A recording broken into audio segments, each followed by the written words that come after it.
here's my review of X-Men 97 episodes 4 and 5 review. Yeah, I was a little late. I was able to.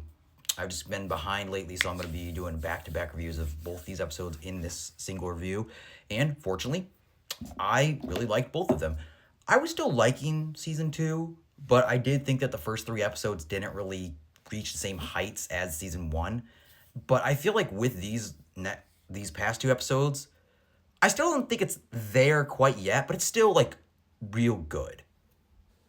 In episode 4, we're learning a lot more about Apocalypse, and you can see, like back when he was En-Sabah Nur, and you could see Charles trying to lead him on the right path.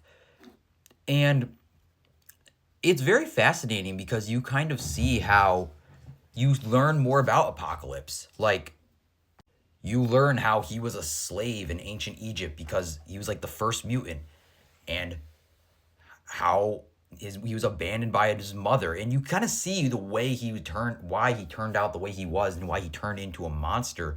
And seeing Charles try to guide him on the right path was genuinely really compelling. There's a lot of great emotion here. I think with Rogue talking to Apocalypse, I think the whole campfire scene is really just perfect. Like, it's sad because you really see like Rogue open up, and they talk about love and how she loved Remy. And she finds out that En-Sabah Nur never really experienced love. He was abandoned by his mother. He was forced into slavery. And it's just a really great, beautiful scene. And of course, like animation, all the animation's great. Like the skyline, it's just great. And yeah, it's just great to see and fascinating on why En-Sabah Nur turned out to be a monster. And once En-Sabah Nur eventually figures out the truth, you could see why he gets so mad. And in a way, seeing Charles explain, like, I was wrong. Like, he's like, oh, I tried to see the best. I tried to believe that I could lead you on a better path, but I couldn't.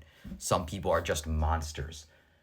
And I kind of like that they went for that. They went for someone, like, they didn't really give him a redemption. I mean, because we do know Apocalypse, I mean, he is one of the best X-Men villains. Like, I know I said before in my previous couple episodes that I'm not the biggest fan of Apocalypse, and I still kind of stand by that, but I do think that this episode did a great job of getting me to care, and who knows, maybe I'll actually end up really liking it, because even though I'm not personally the biggest fan of him overall, like, I still recognize he is, like, one of the biggest X-Men villains.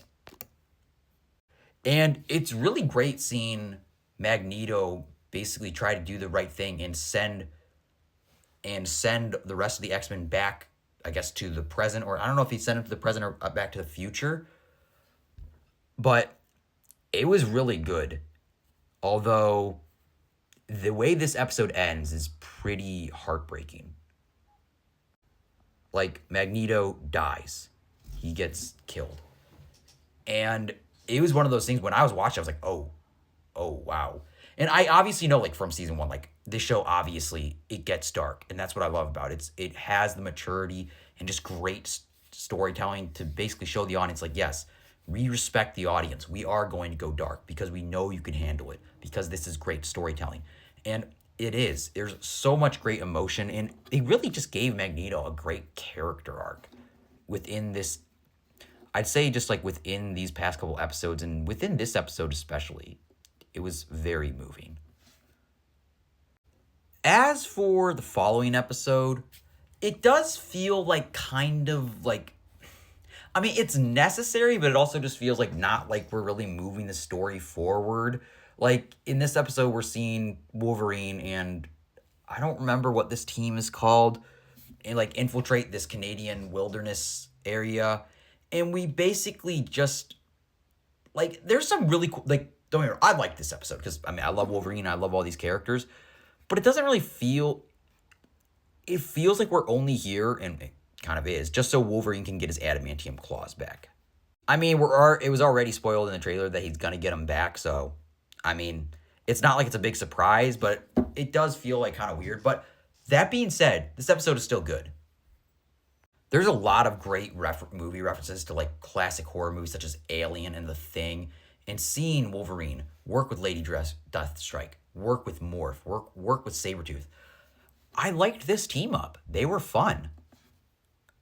And seeing this creature that was there is really, really cool. It's like and once it attacks Wolverine, that was also cool. Wolverine getting like even more feral and turning into a monster was really awesome. I thought that was one of the coolest scenes in the episode. And of course he like turns back to normal in the end. But it was awesome. It was a really cool scene. But it is kind of weird, like, because it just feels like this scene's kind of like this episode's here just to get Wolverine's claws back, which I mean, I don't mind because I still enjoyed it. And I will say there were some really good scenes with Morph because we could clearly, because it's very obvious that like Morph is in love with Wolverine, and Wolverine obviously doesn't love him back. And there is like some pretty like good emotion I think with that too. So this episode, even though I do feel like it kind of feels a little filler, it does still have the great emotion that this show brings and the awesome action. Overall, I think that we're kind of back on track. Like I said, I enjoyed the first 3 episodes, but I do think that these past 2 episodes, like when I was watching these, I'm like, okay, yeah, more of this, please. That was cool. That's what I want. And yeah, overall, hey, it feels like we're back on track. I really like these past 2 episodes, and hey, can't wait for next week.